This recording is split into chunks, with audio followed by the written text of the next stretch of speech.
Buenas tardes, mi nombre es Juan Sebastián Castro, soy del grupo de Fundamentos de Cocina de Modelia y hoy me corresponde el tema de contrato por hora labor y salario mínimo. El contrato por hora labor. El contrato de trabajo por hora duración de obra o labor es aquel que se firma por el tiempo el cual dure la construcción o ejecución de una obra, actividad o labor determinada. El artículo 45 del Código Sustantivo del Trabajo se encarga de regular la duración del contrato de trabajo y allí encontramos que puede ser por el tiempo que dure la realización de una obra o labor determinada, de donde viene el nombre que se le da a este tipo de contrato. El contrato de obra o labor tiene unas características muy especiales que merecen un tratamiento diferente al de cualquier otro. El contrato finaliza al finalizar la obra contratada. No permite renovación ni prórroga. Puede ser verbal o escrito. No requiere preaviso para su terminación. Por cada obra o labor se recomienda hacer un contrato. Es un contrato ideal para quien ejecuta obras para terceros. Formas del contrato de obra o labor. El contrato de obra o labor puede ser verbal o puede ser escrito. Téngase en cuenta que la exigencia del contrato escrito es exclusiva para el contrato a término fijo, tal como lo dispone el artículo 46 del Código Sustantivo del Trabajo. Artículo de aplicación exclusiva para dicho contrato, de manera que el contrato de trabajo por obra o labor se puede hacer verbal. El contrato de obra o labor debe acordarse expresamente como tal. El contrato de obra o labor debe acordarse entre las partes de forma expresa, es decir, que deben quedar constancia de que se acordó en un contrato de obra o labor y no otro. Ante la ausencia de un pacto expreso, el contrato se entenderá indefinido para todos sus efectos. Forma de pago en el contrato de trabajo de obra o labor. Las partes tienen libertad para acordar las formas de pago, por lo tanto el pago puede ser semanal, quincenal y máximo mensual. Recordemos que lo único en especial que tiene este tipo de contrato es su duración, en lo demás es igual a otros contratos. Ejemplos de contratos de obra o labor. Una cosa debe quedar clara en el manejo de este tipo de contratos. La duración del contrato de obra o labor lo determina la naturaleza de la obra, de manera que finalizada la obra finaliza el contrato de trabajo.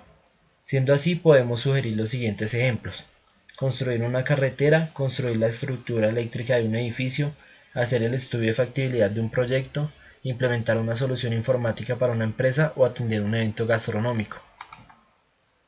Contrato de obra o labor consecutivo con un mismo empleador. Es normal que en ciertas actividades, como en el sector gastronómico, se requiera firmar contratos de trabajo de obra o labor consecutivos. Es el caso de un cocinero que debe atender ejemplos como los eventos de catering. Y cuando termina uno, contrata la atención de otro, pues a eso es que se dedica.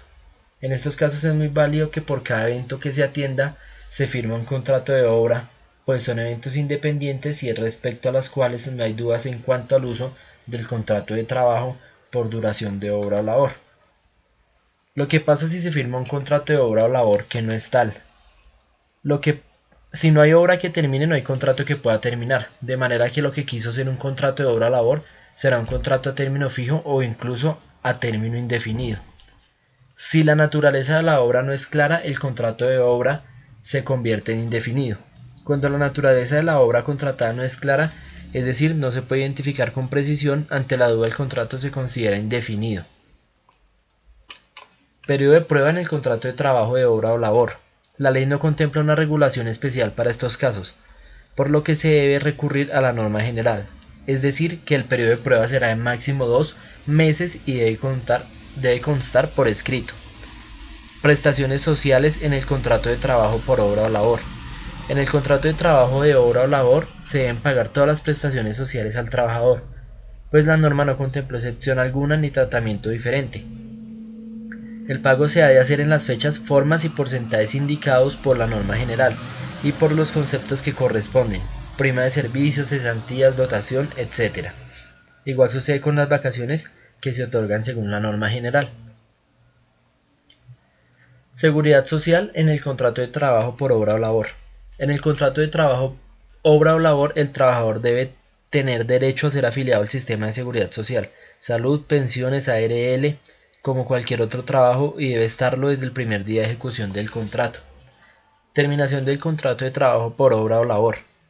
El contrato de trabajo por obra o labor puede ser terminado por causa justa o legal o unilateralmente sin justa causa.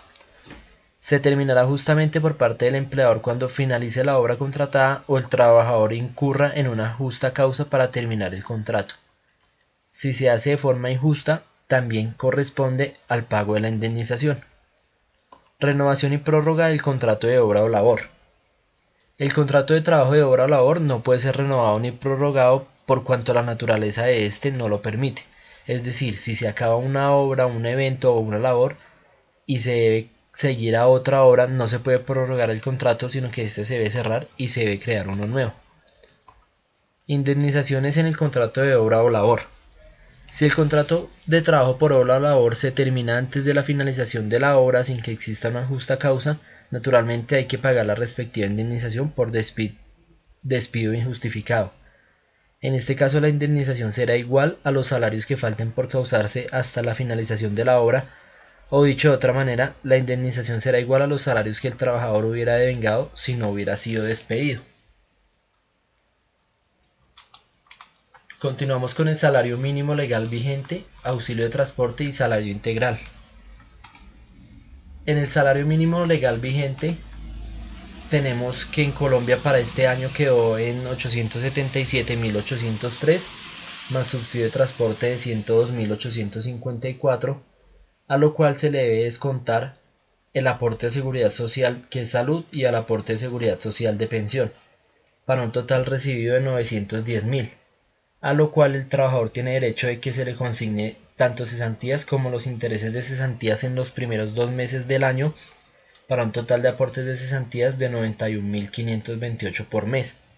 Si nosotros hacemos un cálculo de cuánto debe ser lo que se nos debe descontar por salud y pensión, teniendo pues el subsidio básico de transporte y el salario mensual, tenemos que basarnos en que es el 8%. Entonces lo hacemos sobre solamente el salario mensual, lo que sería 877.000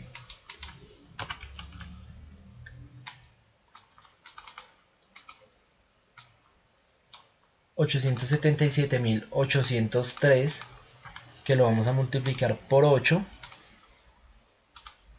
a eso lo dividimos en 100 y eso nuevamente lo dividimos en 2, que nos va a dar 35.112, que es lo que nos deben descontar tanto de salud como de pensión. Eso es lo que debería ser el pago del salario mínimo legal vigente, y pues cualquier pago de cualquier otro concepto o cualquier otro tema. Digamos, si se le suman horas extras, si se le suma alguna bonificación, también se debe sumar al salario mensual, pero el subsidio de transporte no se debe sumar al descuento de aporte de seguridad social y al aporte de seguridad de pensión. El salario mínimo legal vigente se fija según una ley que se creó en Colombia en el 1996, la ley 278, que dice que se fija según el índice de precios al consumidor, la meta de inflación fijada por el Banco de la República, el incremento del Producto Interno Bruto, la contribución de los salarios al ingreso nacional y la productividad de la economía. Eso es todo, muchas gracias y espero pues que les sirva mucho esta exposición para el parcial.